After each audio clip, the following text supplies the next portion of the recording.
Remember, don't tighten them all the way down because we're not done yet. So there you are. You can take this clamp off. So this is the back rigging that we went over today. The front was already done. I wanted you to be able to see it. So this long strap coming off, this is going to be for a back cinch. When I'm building these saddles, so whoever gets one, whether you want a back cinch or not, I'm putting it on there. To me, I'd rather have that option. If I only want to run a front cinch, so what? Take the back cinch off. But if I want a back cinch, I've got that option. So I'm going to leave it on there. And if you're getting them from me, you're going to have that option. So I just feel like I would rather have that option. If I've got a yearling or something that I want to put this on, but I don't want a back cinch on him, I just take the back cinch off. Unbuckle it, take the cinch off, buckle it back up. But at least I have that option. So the next part we're going to go over is your front collar and your back. You've got to put that piece in there.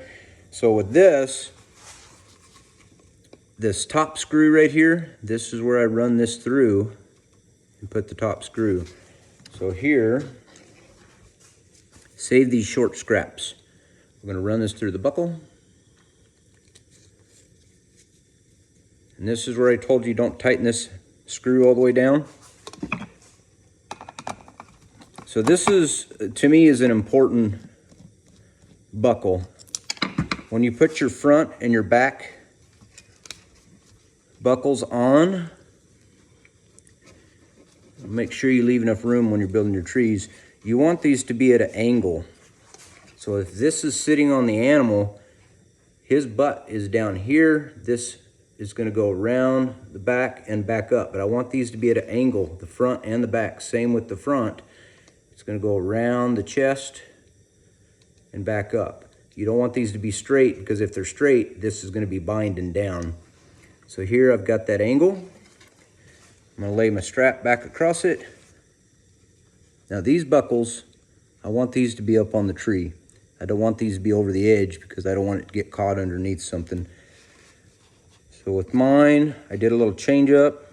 I'll take my pencil and knock this off right here. Pull this back out. So now, how have I been cutting my webbing? Hot knife. So I take this on the little torch and I just heat it. Takes a second, but it's okay. I got time.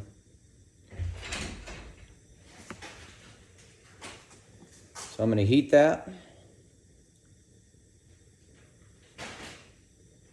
It doesn't have to be too hot.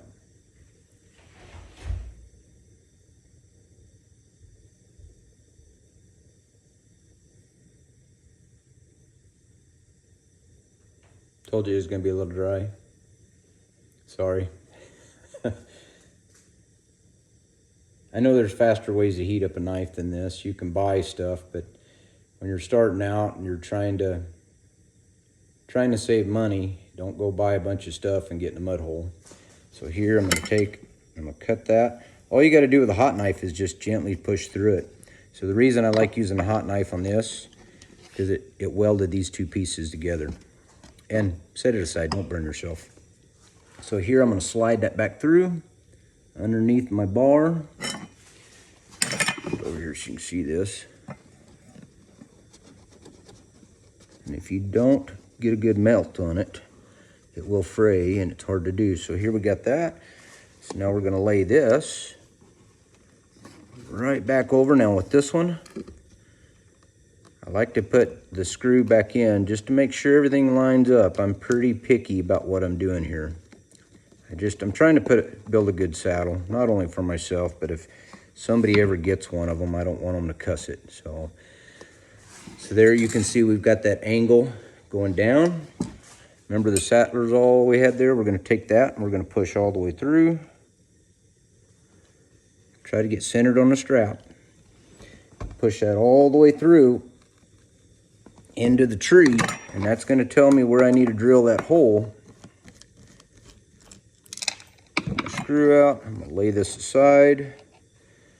Remember, when you drill, don't go all the way through the tree.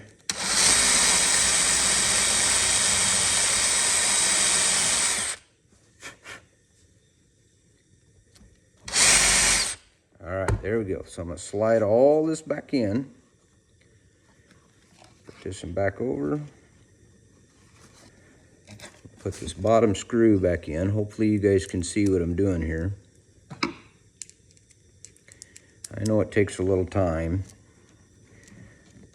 But patience is a virtue. A good friend of mine told me that. Breaks horses. All right, so now I'm gonna take the Saddler's awl. I'm gonna warm it back up.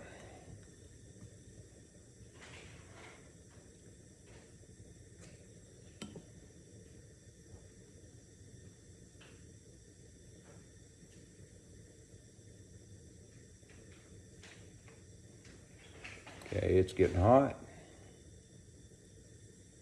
Okay, so where I pushed it through earlier, I'm gonna push it back through the same hole.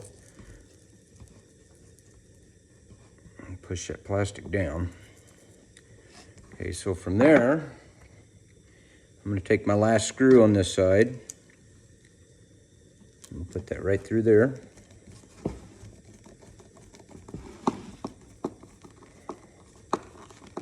Now I can tighten them down. And don't go too tight on them, because it is wood that you're in. You can strip that out if you're not careful. There you are. So now what you're gonna do is you're gonna repeat the other side, the same thing we did on this side. But there you are. So thank you guys for watching, and hopefully this video wasn't too dry. Comment below if you guys are doing something different. Comment below. Let's hear it. Send some pictures over. It's kind of cool that other people in the community are learning. I mean, you can do this kind of stuff if you just take your time and patience. You're going to screw some of them up, and that's okay. That's the nature of the beast. But hope you guys are having a wonderful day, and thank you for watching. Bye.